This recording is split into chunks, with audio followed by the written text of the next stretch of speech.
Subscribe करें और bell दबाएं ताकि कोई खबर रह न जाए।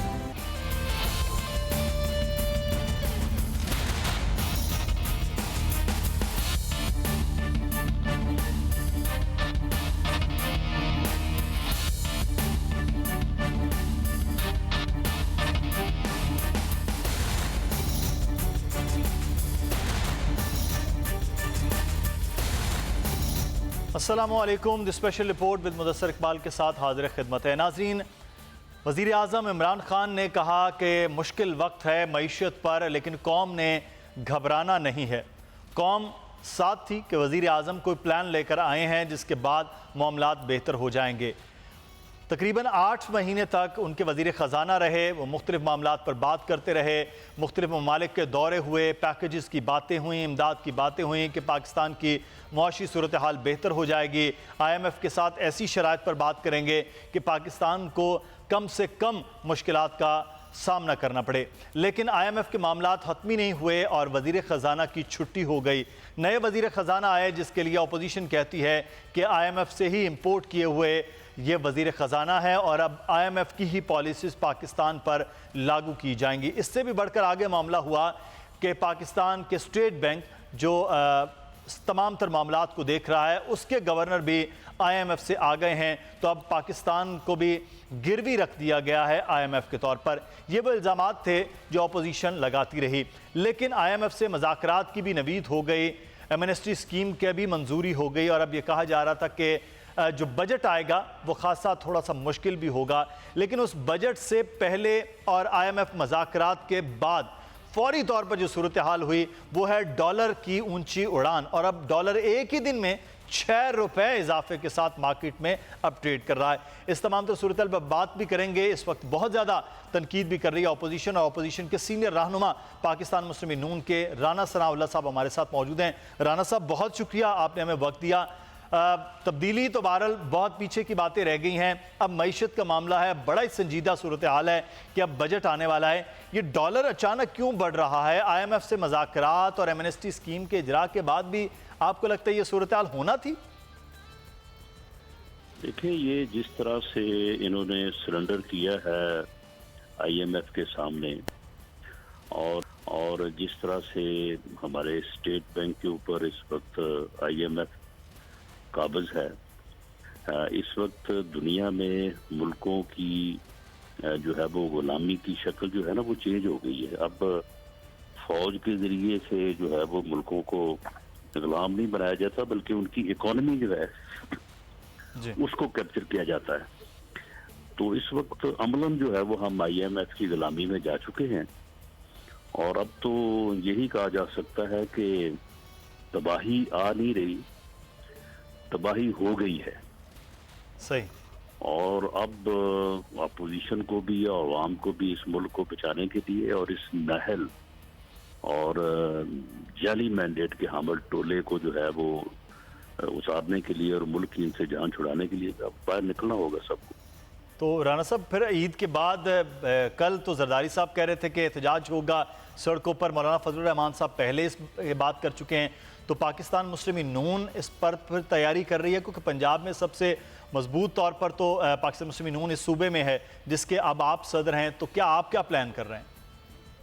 नहीं, देखिए, ये सारी अपोजिशन के साथ मिलके ये एक जो है वो ज्वाइंट एफर्ट होगी, और इसमें तमाम, अब ये इसमें सिर्फ अपोजिशन की आप 2 या 3 बातों का आप जिक्र ना करें, अब इसमें तो तमाम मकातबे फिक्र, इसमें वकला तंजीमें होंगी, ताजर तंजीमें होंगी, ट्रेडर्स होंगे, तमाम सेगमेंट ऑफ सोसाइटी जो है वो इसमें होंगे, क्योंकि ये मुल्क सबका है, सिर्फ पीपल्स पार्टी या PMLN का तो नहीं है।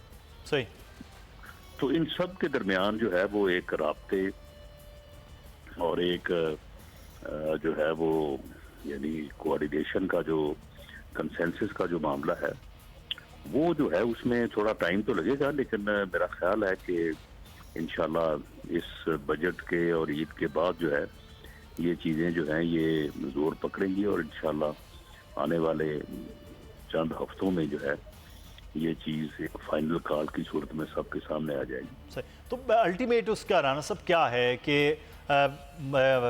किसी इस हुकूमत को हटाना है, इस हुकूमत को प्रेशराइज करना है, अल्टीमेट उसका मकसद एहतजाज के क्या हो? नहीं, अल्टीमेट तो यही है ना कि ये जाली मैंडेट की हामल हुकूमत है, इसको इलेक्ट तो किया नहीं है किसी ने। तो इस मुल्क में फ्री फेयर इलेक्शन हो और मौका दिया जाए अवाम को कि वो अपने नुमाइंदे जो है वो मुंतखब करें। तो फ्री एंड फेयर का मतलब है कि आप दोबारा इलेक्शन की जो है वो मुतालबा करेंगे कि फ्री एंड फेयर इलेक्शन हो, जो अवाम मुंतखब करे उनको लाया जाए? जी बिल्कुल बिल्कुल। अच्छा। यानी आइन और जमहूरी रास्ते से हट के कोई और रास्ता नहीं है। ये बिल्कुल कोई ये ना समझे कि हम जो है वो कोई एक्स्ट्रा कॉन्स्टिट्यूशनल किसी बात की हिमायत करेंगे या वो कोई रास्ता इख्तियार करेंगे। सही, ठीक है। बदतरीन जमहूरियत भी जो है वो यानी जो है वो गैर आइनी इकदाम से बेहतर है। बिल्कुल, ये तो पाकिस्तान के मामलात के हवाले से बदतरीन जमहूरियत जो है वो बेहतरीन आमरीत से तो बेहतर है। इसमें तो मैं ज़ाती तौर पर इसमें इत्तफाक कर सकता हूँ। राना साहब, इस वक्त डॉक्टर अशफाक हसन साहब हमारे साथ मौजूद हैं, सीनियर माहिर मुआशियात। डॉक्टर साहब, बहुत ज़्यादा उम्मीद थी कि आप जैसे कुछ लोग हैं वो खान साहब की टीम में हैं, मामलात पाकिस्तान की मईशत के बेहतर हो जाएंगे, लेकिन अब आप भी नाला हैं जो इस वक्त इक़दाम कर रही है ये हुकूमत, और जिस तरह से IMF के पास गए वो भी आप भरपूर मुखालिफत कर रहे। लेकिन सर, ये एक दिन में इस तरह डॉलर का जो बढ़ना है, क्या ये कोई अनयूजुअल हो रहा है या फिर ये आज़ाद हो गया, हुकूमत का कोई कंट्रोल इस पर नहीं रहा और ये इसी तरह से प्रवास करता रहेगा? भाई, अगर आपने पढ़ा होता ठीक IMF का जो प्रेस रिलीज जारी हुआ है जी, तो यही लिखा हुआ है ना कि एक तो ये मार्केट डिटरमिन्ड होगा तो आप बीच में इंटरफेयर नहीं करेंगे जी। दूसरी चीज ये है कि ये बोर्ड में उस वक्त लेके जाएंगे, ये स्टाफ लेवल जो एग्रीमेंट है, जब हमने कुछ प्रायर एक्शंस करने हैं। सही। तो अब ये क्लियर जब प्रेस रिलीज ने क्लियर किया कि वो प्रायर एक्शंस क्या क्या हैं, ना हुकूमत ने कोई बताया कि प्रायर एक्शंस क्या क्या होंगे। तो जब आप बताएं नहीं मार्केट को तो मार्केट फिर अपने तौर पे एंटिसिपेट करेगी ना। वो तो मार्केट को उन्हें एंटिसिपेट किया हुआ है कि जी एक्सचेंज रेट जो है पता नहीं कहीं से कहीं पहुंचेगा, तो ये खेल हो रहा है। फिर दूसरी चीज ये होती है कि स्टेट बैंक से इशारा भी हो जाता है। सुबह सुबह जब मार्केट ओपन होता है तो एक इशारा जाता है बड़े बड़े जो बैंक हैं कि अगर वो साइडलाइन पे बैठे हुए हैं और वो कुछ नहीं कर रहे हैं तो नीचे वालों को, फिर छोटे वालों को, सबको पता चल जाता है कि अच्छा भाई आज खेलने का दिन है। सही। तो सब फिर खेलना शुरू कर देते हैं। तो ये इशारा स्टेट बैंक से आता है। तो आजकल इशारा इसी तरीके से आ रहा होगा क्योंकि शायद कोई प्रायर एक्शन है जो हमने पूरा करना है। उसी के बाद अशफाक साहब, अब तो स्टेट बैंक में भी कुछ ऐसे लोग बैठ के हैं जिनका माजी के ताल्लुक बहरहाल IMF के साथ था, तो अब तो इशारे मजीद बढ़ सकते हैं।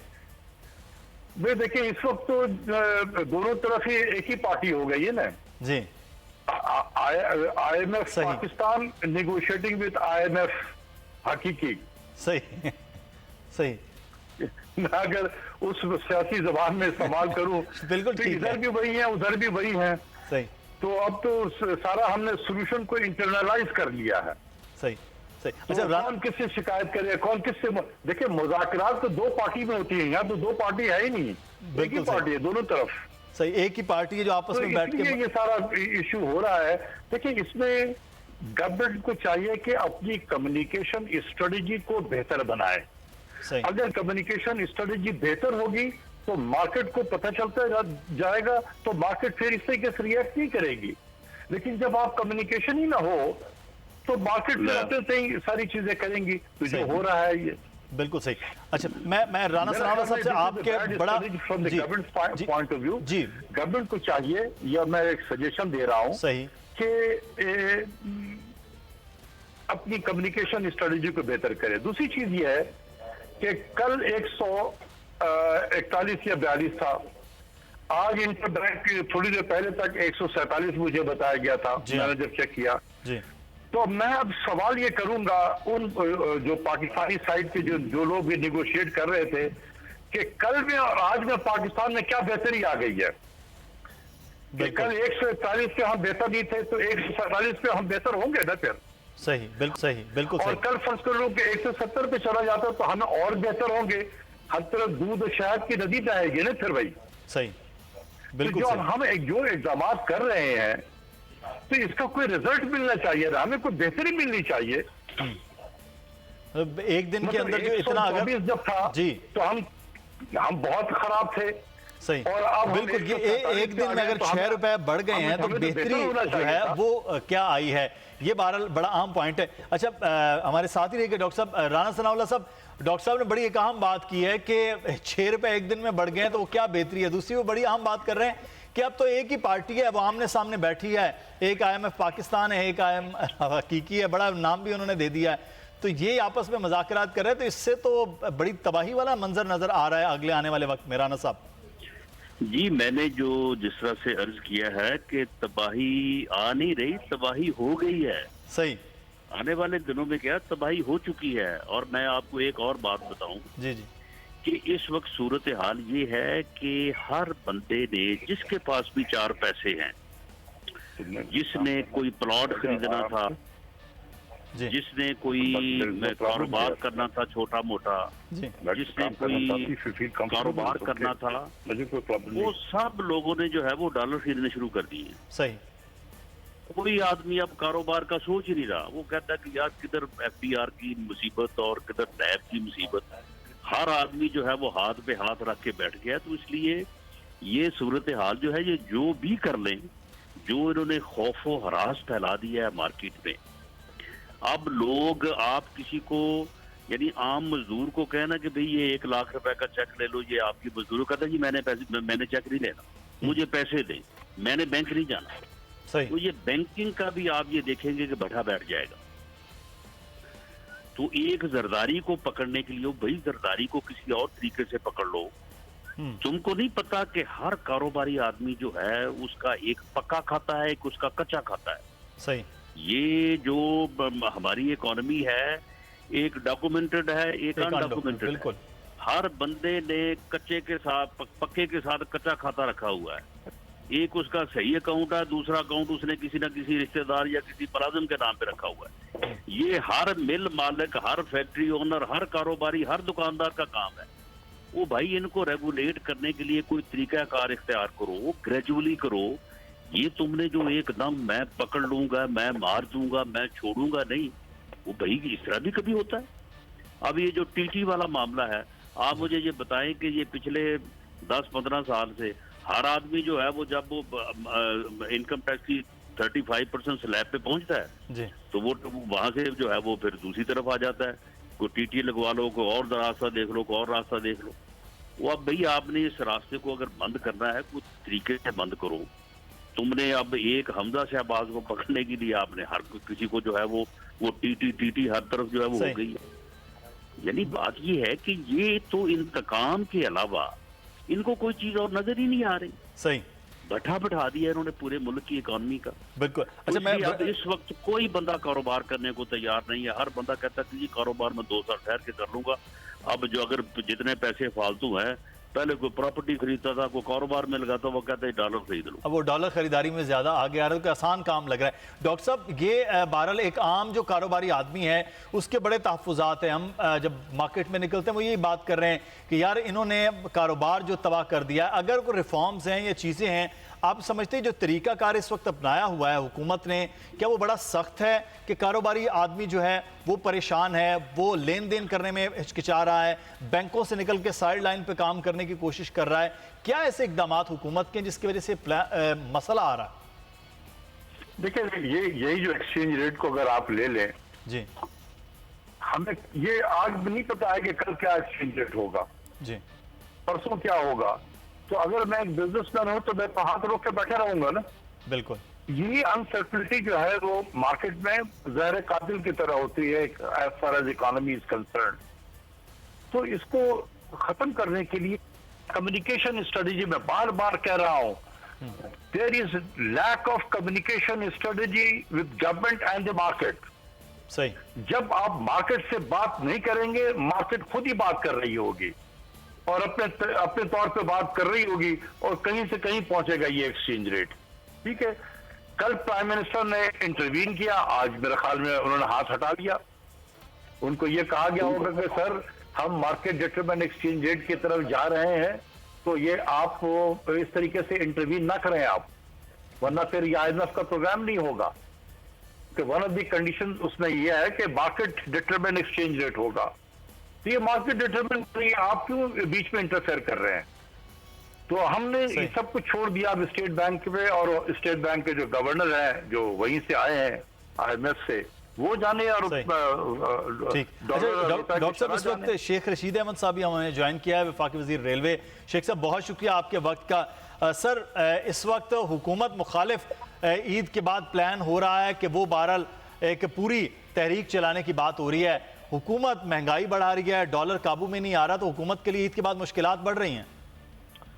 देखें, ये सारा धंधा जो सारे मुश्किलात पड़ी हैं, ये चोरों और लुटेरों की वजह से गरीबों ने सहनी पड़ रही है। किसको शौक है कि पड़ती हुकूमत में पहले 6 महीने में ये सारा कुछ करे, इसलिए कर रही है कि डिफॉल्ट ना हो, और इनको तोजा देनी चाहिए। अभी मैं देख रहा हूँ, ये टीवी चैनल मेरे सामने है कि कह रहे हैं कि कमोबेश सिंध में 1 लाख एड्स के केसेस निकल सकते हैं और 1000 से ज्यादा पॉजिटिव हो चुके हैं लड़काने में। डूब मरे चिल्लू भर पानी लेके, डूब मरे। अगर दुनिया में कोई हुकूमत होती, कम से कम हेल्थ मिनिस्टर तो मामूली बात है, पूरी हुकूमत रिजाइन कर देती कि गरीब को मार दिया, हर तरह से मार दिया, एड्स से भी मार दिया, सिंध को एडिस्तान बना दिया इन्होंने। दुनिया में कोई ऐसा इलाका है जहाँ गरीब की इस तरह मौत जो है वो सरेआम घूम रही हो और मौत जो है ललकार रही हो, और ये अपनी जमानतों के केसों में लगे हों? कोई शर्म हो तो ये डूब मरे। बाकी महंगाई है जी, गैस महंगी हुई है, बिजली महंगी हुई है, और अल्लाह आपका भला करे, बेरोजगारी बढ़ी है। लेकिन ये क्यों बढ़ी है? क्या इस मौजूदा हुकूमत ने, इमरान खान की हुकूमत ने आते सार कोई खुशी से ये काम किया? बड़ी बददिली से ये काम किया, बड़ी मजबूरी से ये काम किया। मेहरबानी, थैंक यू। शेख साहब कॉल काट दिए जी। अब मजबूरी में जो काम किया है, इस वक्त बड़ी बददिली से काम किया, लेकिन उसके बददिल होने का ये मामला है जो वो नीचे आ चुके हैं आम आदमी के लिए। राना साहब, शेख साहब की आप बात सुनी, शेख साहब ने अपनी बात मुकम्मल की, चले गए। अच्छा, राना सनाउल्लाह साहब भी इस वक्त हमारे साथ मौजूद नहीं है। एक बड़ा अहम मामला है कि इस वक्त बहरहाल डॉलर बढ़ चुका है, डॉलर 147 पर है, और कल जो इंटरवीन किया गया था वज़ीर आज़म साहब की जानिब से, जो फॉरेक्स एक्सचेंज के चेयरमैन के साथ गुफ्तगू हो रही थी उस वक्त, लेकिन अगले ही दिन ये सूरत हाल है कि 141 रुपये से 147 रुपये पर पहुंच चुका है। मज़ीद भी खबरें होंगी, मज़ीद भी मामलात होंगे, लेकिन इस ब्रेक के बाद हमारे साथ रहिएगा।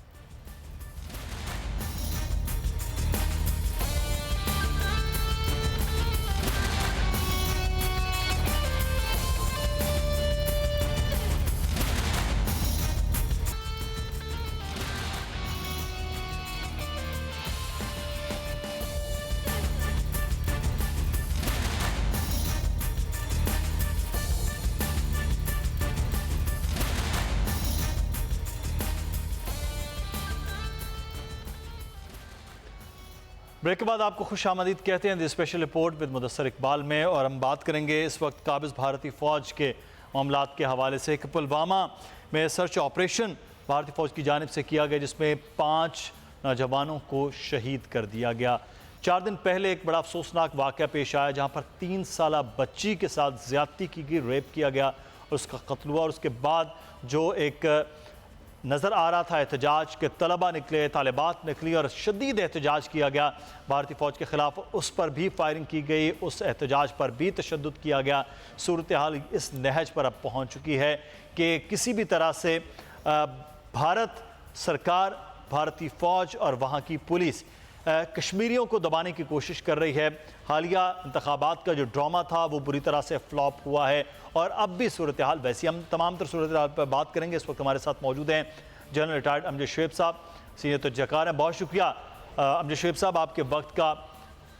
असर जो कहते हैं कि वो कुछ हो, पूरी दुनिया में किसी भी तरह से कहीं पर भी जुल्म होता है, पूरी दुनिया में बात होती है, एहतजाज होता है, वहाँ के लोग जो करने वाले हैं उनको तो नहीं, लेकिन वहाँ की जो ह्यूमन राइट्स की बात करने वाले लोग हैं, वहाँ की हुकूमतें हैं, वो नादिम ज़रूर होती हैं, लेकिन शायद ये कश्मीर एक वाहिद खित्ता है जहाँ पर भारतीय सरकार जो भी हुकूमत में हो पार्टी, वो कभी नादिम नहीं होती। वहाँ के वो लोग बात करने वाले जो छोटी छोटी बात इश्यूज़ पर तो खड़ा कर देते हैं मामला, वो कश्मीर में होने वाले जुल्म पर वो बात नहीं कर पाते हैं। तो क्या वो ऐसी चीज़ है कि फिर भारत को ये बावर करवाया जाए कि कश्मीर पर ये जुल्म है वो ख़त्म हो, वो बंद हो? बिस्मिल्लाहिर्रहमानिर्रहीम। देखिए, दो चीज़ें, दो ही वजूहात होती हैं जबकि किसी हुकूमत के ऊपर प्रेशर आता है। या तो बैरूनी प्रेशर, जो बैरूनी कुव्वतें हैं वो आपको प्रेशराइज़ करें कि जी आप ये पॉलिसी तरक करें, मुताबिक चलें, और बैरूनी कुव्वतों का मानना ना मानना आपके लिए वो बहुत मायने नहीं रखता जब तक कि उसके साथ कोई प्यूनिटिव एक्शन का ख़तरा ना हो। तो वो चीज़ नहीं है, क्योंकि इंटरनेशनल पॉलिटिक्स जो है वो मुकम्मल तौर पे मुनाफ़क़त पे मबनी है, ज़ाती मफादात पे मबनी है। हर मुल्क के अपने मफादात हैं, उस पर मबनी हैं, और वो उनको इन मसाइल को, वो जो ह्यूमन राइट्स के मसाइल हैं या वॉर क्राइम्स जहाँ हो रहे हैं, उसको उस अंदाज से देखने की बजाय अपने मफादात की रोशनी में देखते हैं, लिहाजा कोई प्रेशर नहीं आता। दूसरा प्रेशर होता है आपके अपने अवाम का।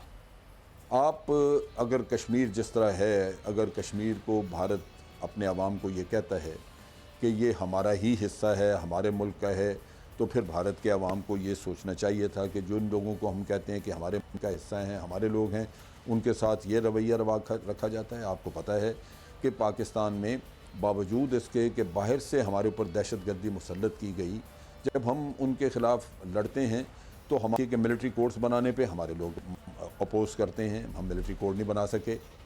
ह्यूमन राइट्स की बातें आ जाती हैं, फाटा के लोग अपने हकूक़ का मुतालबा करते हैं, हम उनको जाके रोक नहीं सकते। यानी आपके अपने लोगों का एक प्रेशर आता है। आपको मिसिंग पर्सनस का किस्सा, बावजूद इसके कि मिसिंग पर्सनस आर्मी के पास नहीं, अब चीज़ें खुलनी शुरू हुई, लेकिन आपके ऊपर एक बहुत बड़ा प्रेशर आया जिसकी वजह से आर्मी को भी वजाहतें देनी पड़ी। यहाँ पे मुश्किल सिचुएशन ये है कि जब से मोदी ने 4 सालों में हिंदुत्व का किस्सा किया, उसने मुसलमानों के ख़िलाफ़ और कश्मीर वगैरह के ख़िलाफ़, कश्मीर को टोटली एक पाकिस्तान का बनाया हुआ मसला उसने पेश किया। तो पाकिस्तान की मुखालफत तो थी, लेकिन उसको एक ऐसी नहज पे पहुँचा दिया जहाँ हिंदुस्तान में आज सवाए मुसलमानों के और पाकिस्तान के ख़िलाफ़ नफ़रत के और कुछ नहीं है। सही, बहुत शाद और नादर शायद कोई आपको आवाज़ मिले जो कश्मीरियों के बारे में कोई नरम रवैया अख्तियार करने के बारे में कहे भारत में, वरना वहाँ पे आप देखिए कि हालात ये हैं कि अगर कश्मीरी पुरअमन, वो बेचारा छोटे मोटी रेडी या छोटा मोटा छाबड़ा लगा के ज़मीन पे बैठा हुआ है, उसको भी वहाँ पे बख्शा नहीं गया, उनको मारा उन्होंने। तो ये तो सूरत हाल आज वहाँ बन चुकी है। भारत में नफ़रतें इतनी पैदा कर दी गई हैं, और मैं बड़ा मतलब मैं एक लिहाज से समझता हूँ कि भारत खुद एक गलत रास्ते पे चला हुआ है, क्योंकि मुसलमान तो उनके अपने मुल्क में भी 18-19 करोड़ के करीब मुसलमान हैं। जी हाँ। लिहाजा अगर वो मुसलमान कल को वो मुसलमान सारे 18-19 करोड़ को छोटी आबादी नहीं है, अगर वो मज़ाहमत पे उतर आएँ, क्योंकि उनके साथ भी बड़ा जुल्म हो रहा है, उनको भी अगले दिन एक 35 साल शख्स को तलवार के वार करके तो वहाँ मार दिया गया। बिल्कुल, अभी ये 3 दिन पहले की वॉशिंगटन पोस्ट की रिपोर्ट भी थी जिसमें बाकायदा तौर पर बताया गया कि मुसलमानों के लिए सबसे ज़्यादा मुश्किलात जो किसी मुल्क में हैं तो वो इंडिया के अंदर है। वॉशिंगटन पोस्ट के अंदर ये बात भी की गई और बड़ा ये वाज़े तौर पर लिखा भी गया मोदी हुकूमत के हवाले से। लेकिन अगर जनरल साहब, मोदी के तो हुकूमत पिछले 4.5 साल 5 साल में ये सूरत हाल है, अगले आने वाले इलेक्शन में अब नताइज जब खुल जाएंगे तो मामलात हो गए। अगर मोदी ही दोबारा बरसर इक़्तिदार आ जाए, अगर नहीं भी आए, लेकिन वो एक जो माहौल पूरा बना दिया गया हिंदुत्व का, तो वो तो बड़ा संगीन अगले आने वाले वक्त में वहाँ के मौजूदा मुसलमानों के और कश्मीर के मुसलमानों के लिए हो सकते हैं हालात। देखिए, बिल्कुल ये बात आपकी दुरुस्त है और नज़र भी आ रहा है कि वहाँ पे मुसलमानों के लिए और कश्मीरियों के लिए ख़ुसूसी तौर पे हालात बहुत ही ख़राब हैं और आगे बहुत बुरे हो जाएंगे, नज़र आ रहा है। लेकिन इसमें सबसे बड़ी कमज़ोरी हमारे अपनी पाकिस्तान की है।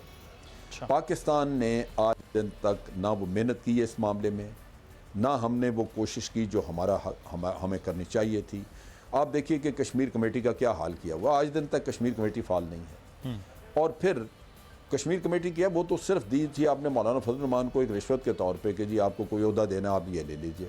यानी दूसरे लफ्ज़ों में कोई सही। ऐसी चीज़ जो बिल्कुल बेकार पड़ी हुई सही। है और रिश्वत में ही देनी है वो आपने पकड़ा दी, ये अहमियत आप देते हैं उसको। और फिर बिल्कुल जनरल साहब, ये जो आप कश्मीर में पहले भी जैसे ये बात पुलवामा करते का आए हैं कि वाक़या हमारा अपना बहुत ज़्यादा इसमें फॉल्ट है, ये पहले भी आप बार बार ये बात करते हैं और ये हकीकत भी है कि पाकिस्तान ने शायद उतनी कोशिश वो नहीं की है। बहुत शुक्रिया